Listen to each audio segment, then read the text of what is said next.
Hi again, everybody. My name is Greg Anderson, and this is the Good Timekeeping Show with Greg Anderson. Today, I want to talk about this watch right here. This is a Casio calculator watch, the DBC-32. This is kind of the basic version that's all resin with a resin watch band, the whole business there.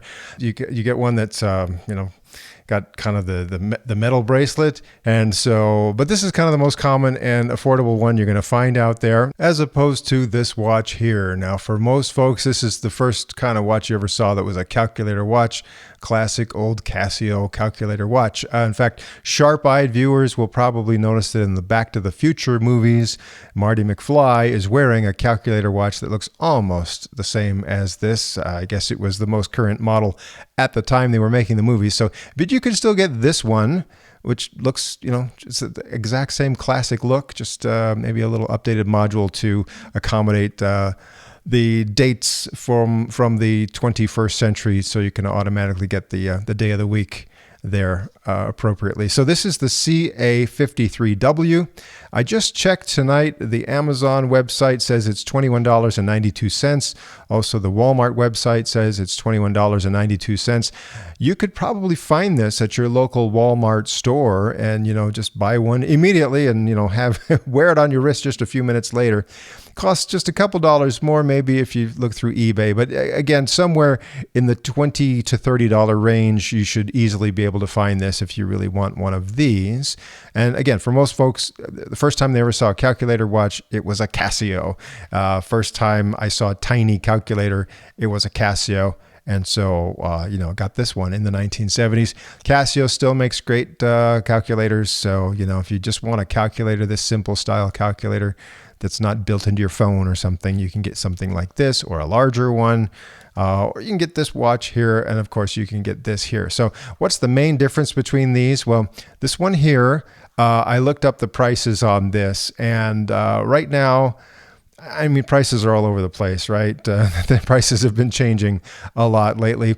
But right now, so far, if I look on eBay, I can see this. The lowest price for a brand new one of these is about $30.40. Then there's, $31.99, somewhere in the 30s range, anywhere between $30 and $40. You should easily be able to find this one. Also on Amazon, I saw this a little bit more. It was $39 up to about $47 for this, depending, on the listing. The one with metal on it was a little bit more. You're talking $47 up to about $52. So, there are variations out there, but you know what? Let's just concentrate on this one for now. I was intrigued about this one just because this other one, sometimes with my big fingers, I wasn't sure that pressing those buttons was going to be very easy. And I was just curious, for just a few dollars more, what is the main difference between these two? And so what I find here, actually quite a few features, quite a few more features on this one for just a few dollars more. So let's just go through it right now. As you see, here you are on just the main timekeeping screen. Now this watch has 4 buttons here on the sides. In addition to all these other calculator buttons here. It also has what they call an auto display mode. And so if I take this button down here and I just hold that for a couple seconds, it goes to auto display mode. So it sort of scrolls through. This is showing you the different languages available for the abbreviation of the day of the week. And also that affects some of the things you're able to input in the Databank functions. I'll show you that in a moment. So this is just kind of scrolling around and showing you the different modes in that auto display mode. So I can take it out of auto display by simply, again, just tapping that button there on the side. Okay, so here you are in your main timekeeping screen, right? And if I tap this, again, this is the second button down on the left side. I go to the next mode, and this is the Databank mode where you can input text there and digits down there. Now, this was a very useful feature way back in the day when people didn't have cell phones in their pockets and all their favorite phone numbers stored in their phone already. Here you could put someone's name and their phone number right here, and you had up to 25 of these data screens that you could go through and see. Well, let's see, I'll go back to Let's try that again. Okay, so these buttons here, the one that's marked for a divided sign, if I were using the calculator, and the plus sign, those become the forward and reverse buttons for some of the functions here. So I can scroll through my next data here. Again, I just put in some letters and some numbers just to kind of display this, what it can do. But I don't necessarily think I'm going to be storing a lot of people's names and phone numbers in this watch. I just don't need to do that. But see, you can kind of scroll forward and backward using these buttons down here. And again, they're tiny buttons.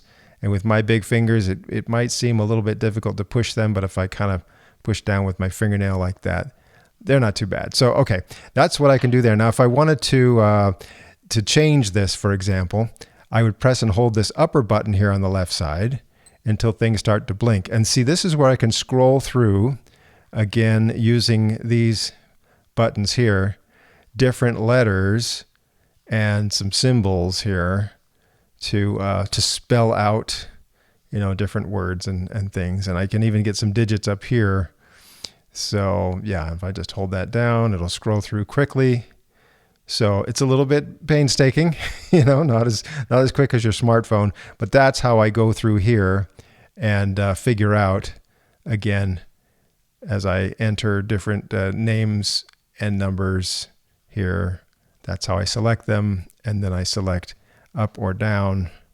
Actually, when I'm in the digits here, I don't have to use the up or down functions there. I can just push the button that has a number on it, And that's how I do that. So, okay, so if I do that, push this button up here, it stops blinking, and now it's saved. All right, so anyway, it's a little clunky. I won't use it that often, but that is one of the modes, the data mode there. The next mode I get to, actually, since I did something in that mode, then I'm going to press this mode button. It always takes me back to the main timekeeping screen, unless I push it and I don't do anything on that mode. Push it again, and I go to the next mode. This is your calculator mode. So very straightforward.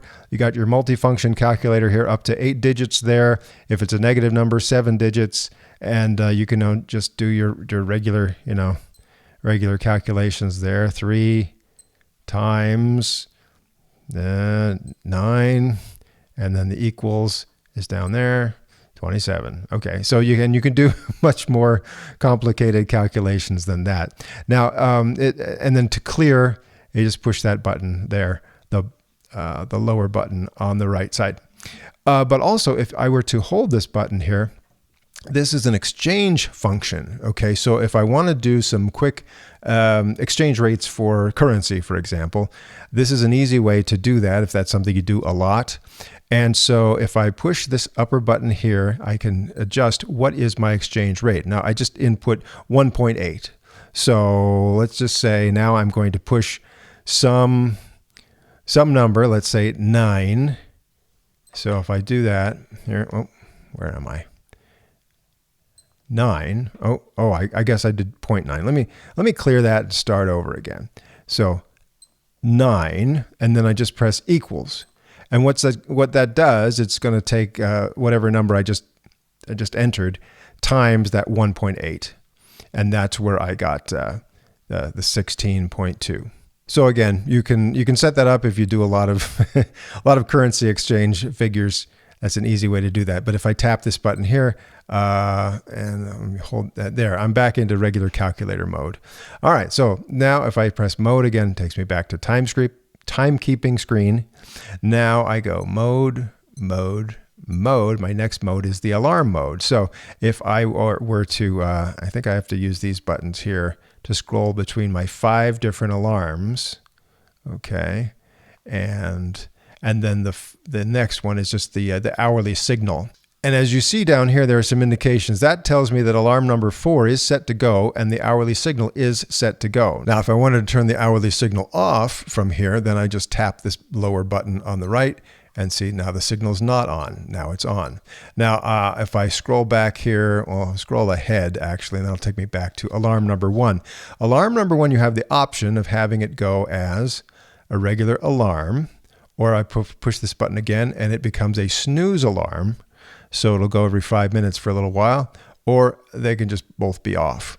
Another option I have with any of these alarms is I can make them go on specific dates. So if I get in here, make things start to blink, okay, here's where I can set the alarm. And the nice thing is, rather than scrolling, ahead or behind, I can just use the number buttons here to input exactly when I want the alarm to go. So if I say I want it to go at 11:55, so where's my 5? 11:55. And here is where I can specify. If it's all zeros, it's just going to go every day. But what if I say I only want it to go on October, and I'll just say October 20th. And then that's the only day it will actually go, October 20th. Now, if I want to specify whether that's AM or PM, right now the watch is in 24-hour mode. So that's going to be 11:55 AM. But if I go back here to the main timekeeping screen, and I just tap this button here, lower one on the right side, then that switches me between 24-hour and 12-hour mode. So if I went back here, now I go back to this alarm and I say I want it to be, AM or PM. Well, it's 11:55, and you see the A indicating it is AM. But now, if I wanted to change that to PM, now I just use this PM button down there, and now that became 11 PM. Okay, so yeah, so remember the PM button works with some, setting AM or PM when the watch is in 12-hour mode, and otherwise you're using these buttons to actually input just the numbers to set your alarms or to set anything else like that. So anyway, and it's kind of nice that when you're doing this, you still have the local time right there, on screen. So that's kind of fun. All right. Another thing to keep in mind about this date function here, if I go down here and if I just set this to like, the month of October and then zeros there, what it'll do is that alarm will happen every day in October. Okay. But my other option is if I were to say, let's just make this the 5th of the month, and we'll go here, we'll set the month to 0 and then set that to 5. Then what will happen there is it will go every 5th of the month every month. Okay. And then again, of course, if it's all zeros, then it'll be just every single day of every month. So you have some options there if you want to customize your alarms. And since you have 5 alarms to play with, it might be kind of interesting to set that up for specific days when you want the alarm to sound at specific times.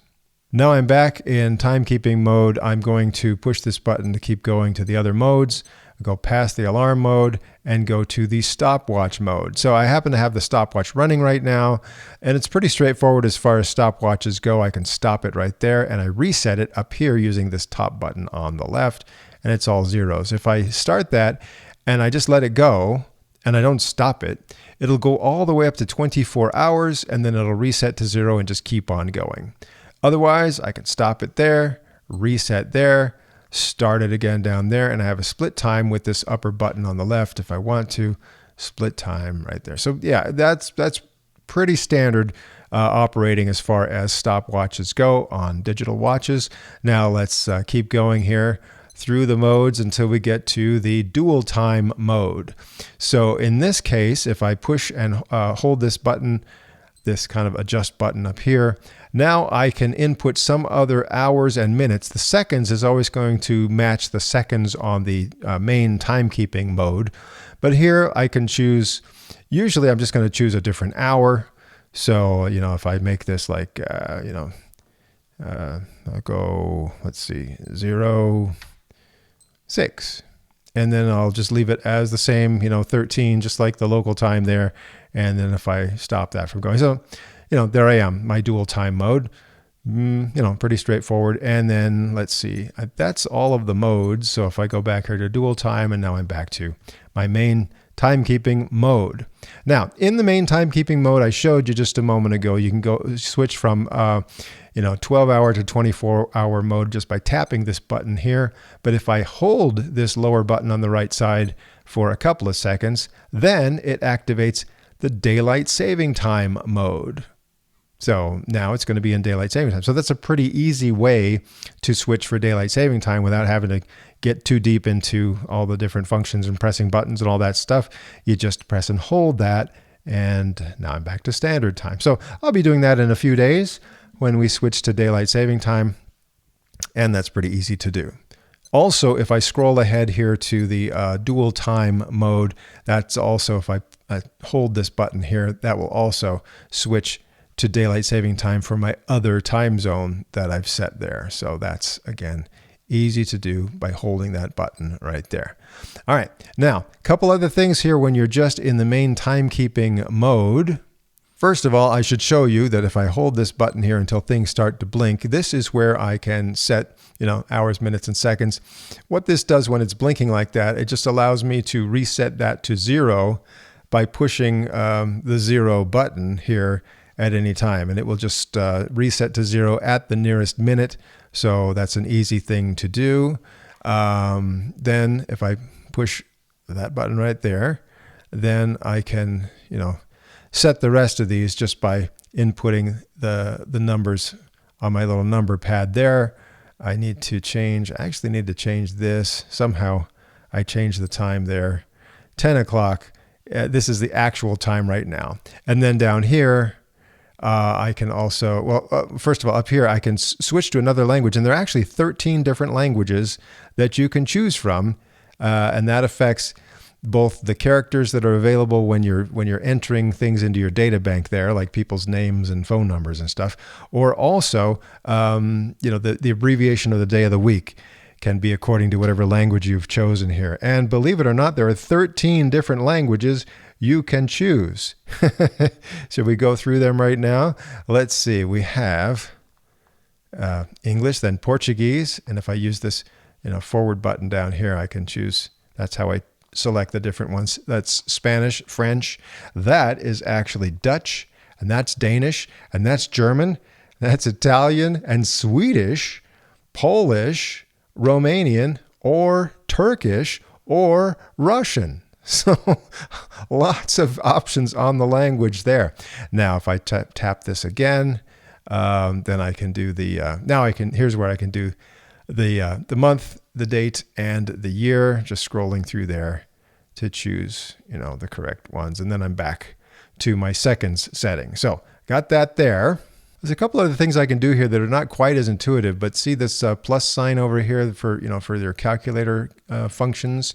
If I were to tap that from the regular timekeeping mode, then it just briefly shows me the first page of the Databank stuff there.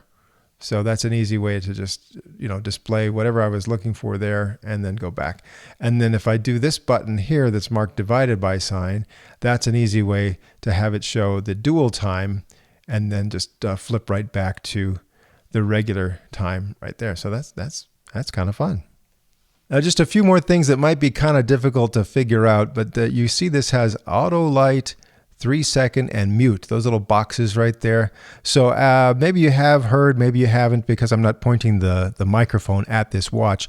But when I change modes and when I do a lot of things pressing these buttons, there's a little bit of a beep every time I change modes and some of the functions happen. A little beep.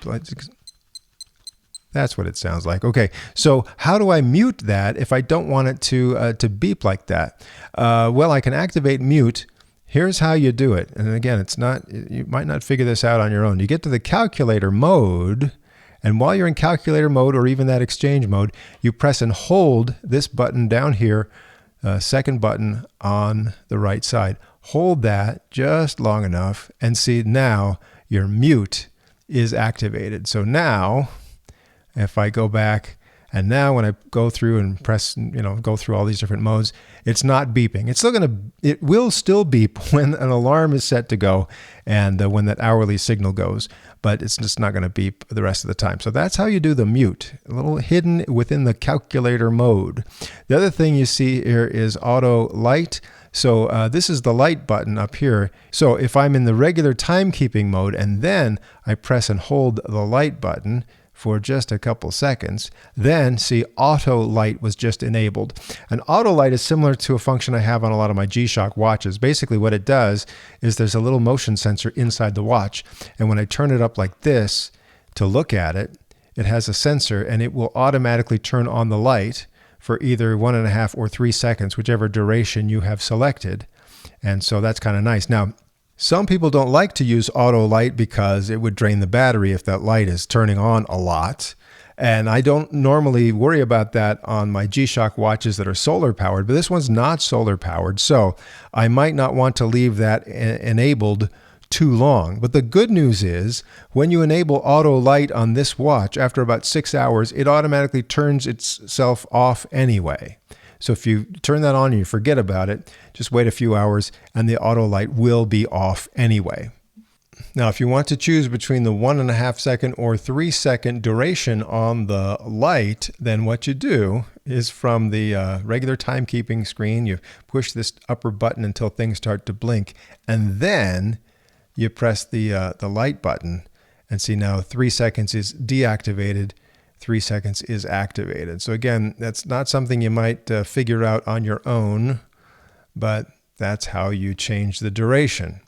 Okay, this is basically what that backlight looks like. Looks like a little LED coming from the bottom corner of the display down there, and it, again, it stays on for 1.5 or 3 seconds. Looks pretty good. To my eyes, it doesn't look quite this orange. It's a more pale look than this, but the camera is picking up as kind of a deep orange.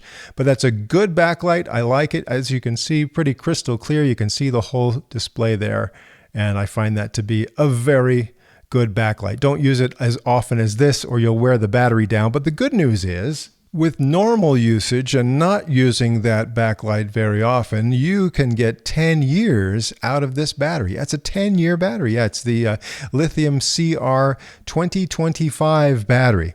Now, it doesn't say that in the manual. This is the manual for module number 2888, and you can download that from the Casio website if you want their official instructions on this. It doesn't say anything about the battery or the battery life in there. But it is in the other specifications for this. It'll say it's a 10-year battery, and somewhere online you'll find someone will reveal that the battery is a CR 2025 battery. I have a bunch of other Casio watches that use that same battery in a 10-year battery type configuration. So I'm expecting it to last a long time.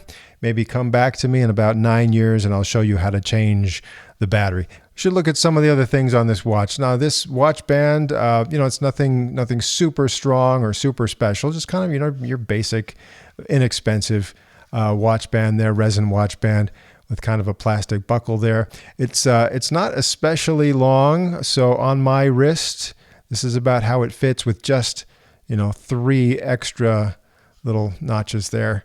So yeah, it's kind of good for younger folks or folks that don't have really, really big wrists. And then the back of the watch, this is interesting. You see, this has kind of a, an angled watch back there. So a lot of Casio watches have a kind of a stamped metal back with 4 little screws that hold the back on. In this case, it's got that little angle there that kind of lines up with the extra space needed for this keyboard here. So that's kind of interesting, but it's got some specifications right there on the back here. I noticed that it doesn't say anything about being water resistant. So this is exactly the place where a watch would normally tell you, a Casio would normally tell you, hey, it's 50 meter water resistant, or it's this, that, or the other. And in this case, it does not say that it's water resistant at all. So I'll be careful about that. I'm sure it'll be fine if you wear it and you splash a little water on there when you wash your hands in the sink, but you don't want to submerge this, I suppose, since it doesn't say it's water resistant. Here's what it looks like on my wrist. My wrist's about 7.5 inches, so you can see, again, it's comfortable, but if I had a much larger wrist, probably be a little trouble there. But I mean, this is perfect for young folks. I can just imagine every junior high kid that wants to, have a little throwback to the 80s kind of a watch, either getting one of these guys here or this guy here. It'd be a good fit for a young person. And it's feather light. It's like 32 grams. So pretty pretty easy to wear and pretty nice. Just, again, the only drawback on this, I suppose, is that water resistance that it has, as far as I know, no appreciable water resistance, whereas this one is at like a 50 meter here. So just kind of depending on what you think for water resistance, choose your watch accordingly. And really, I guess that's about all I have to say for now. So again, I don't expect you to find this at your local Walmart store. You might have to send away. But again, it takes a few extra days to get it from Amazon or from the Walmart website or eBay or whatever. It's pretty easy to find, and you shouldn't have to pay more than about $40 for this. And if you're lucky, you'll pay, somewhere in the low to mid 30s for this guy. All right, have some fun with your calculator watches from Casio, and I will see you again soon, so please come back for another episode of the Good Timekeeping Show.